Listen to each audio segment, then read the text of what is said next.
Hi, I'm Charlie Torgerson with Charlie T's Foods, RC's Barbecue, and Charlie T's Smokehouse Barbecue Trailer.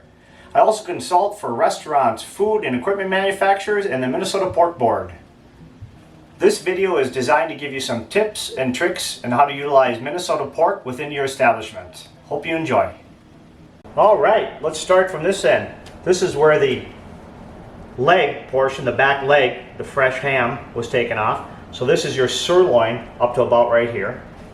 And then we go through here. This is in your kind of your loin, your center loin, all the way down. You can see your baby back here and your rib end down here. Now, in here is your tenderloin. Very lean, nutritional cut. Obviously you want to cook that to over high heat, 145 degrees is perfect for this. You don't want to get any higher in temp than that. Otherwise it'll get dry. It's very lean. So it's a very, very lean, heart-healthy cut. Actually, this whole loin is a heart-healthy cut.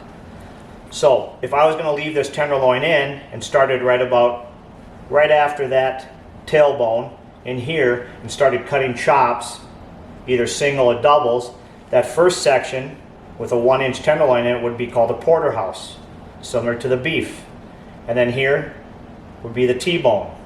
All right, and then we get into our New York or our loin chops, center cut loin chops, rib chops, and then your last 3 or 4 bones here are called your blade chops.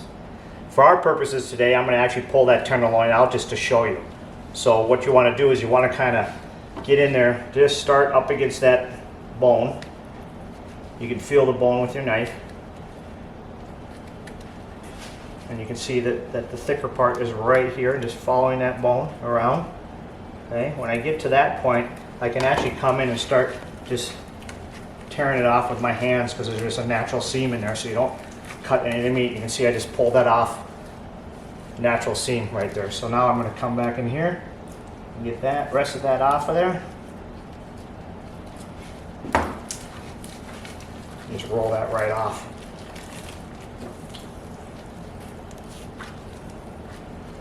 When you're doing any kind of butchering, there's always natural seams that you can follow. So you can see that's our tenderloin right there.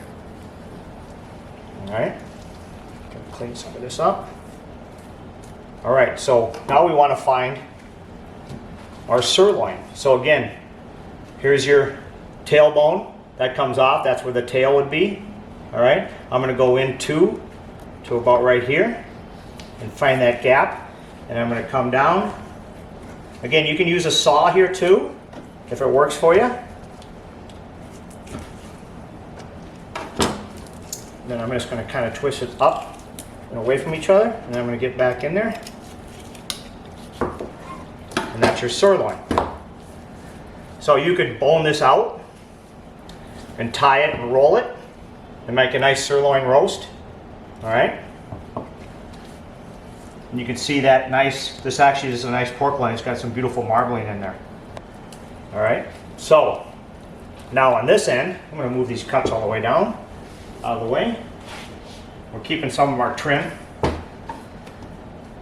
We could use for sausages and loose sausages, stuffed sausages, things like that. I'm going to clean up a little bit of this membrane here. All right, so now we're going to go down to the rib end. So again, this is where the Boston butt, the picnic, the whole shoulder was right here. When you get up into this area, it's going to be a little bit more marbled than this area. This area is a little leaner. When you get down towards the ham, this end is going to be a little more marbled.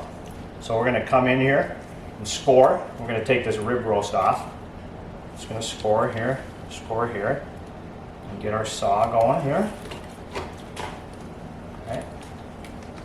In here. Grab our saw.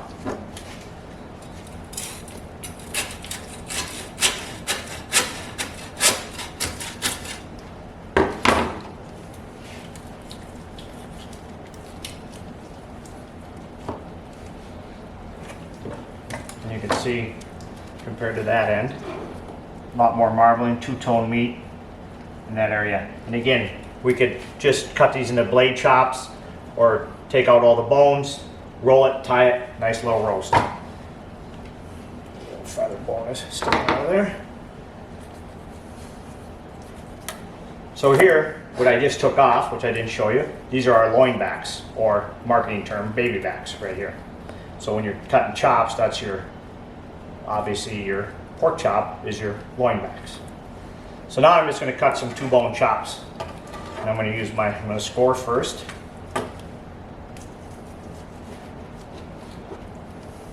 There and there. And again, all loins are going to be different. This one is kind of, the feather bones are kind of running one way, the bones are running the other way, so it's a little difficult. That's why they use band saws, but I'll do my best here.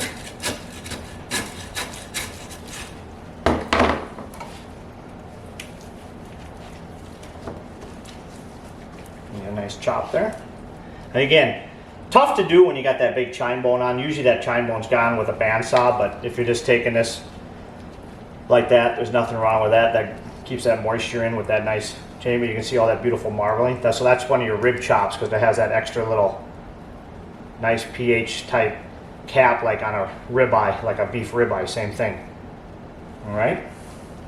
So now we could take the rest of this, cut it into chops. We could take this here, cut into chops, sirloin chops, center cut chops, a couple rib chops, but you know, or you know what, you could debone this whole thing, which you'd come in here, debone it all out, and then use those bones for pork broth and things like that. But that's you kind of get the gist of it. And in another video, we're going to actually be cooking up some beautiful chops. All right, so with the remainder here, now you can keep cutting chops. Or you can go 1, 2, 3, 4, 5, 6, 7. We got a 7-bone roast. Sometimes that's 5-bone roast. Sometimes it's a 7. Just score that. Get my saw.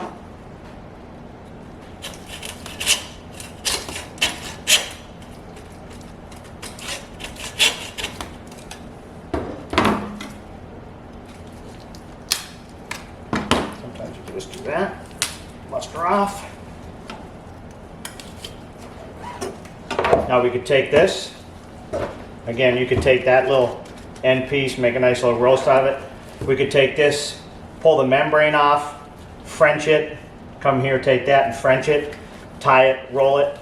We got a beautiful 7-bone roast, center cut. Again, you can see it's a little leaner there than it is down on the other end, the rib end. So kind of fun stuff to do, just a lot of practice at it. There's a lot of butchers out there are way better than me, but you know, kind of get the gist of it. And again, you can cut these into sirloin chops. All right, so that's whole pork loin. Kind of just talking about nutritional aspects of this. You can see it's a very lean piece of meat, okay? So low in fat, high in protein. All right, so whole loin. We talked about whole loin today.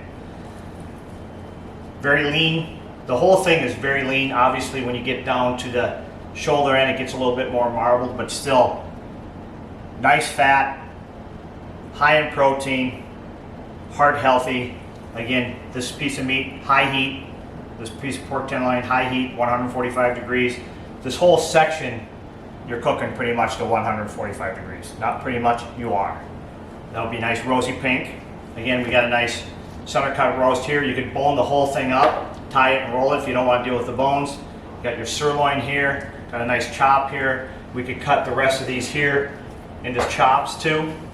Obviously a lot easier with a bandsaw, but you can do it with a saw. It just takes a lot of practice. You know, I'm still practicing to this day. So there you have it. Whole pork loin, broken down to chops, sirloin, tenderloin, center cut, rib roast. Remember, support your local Minnesota pork producers and buy Minnesota pork.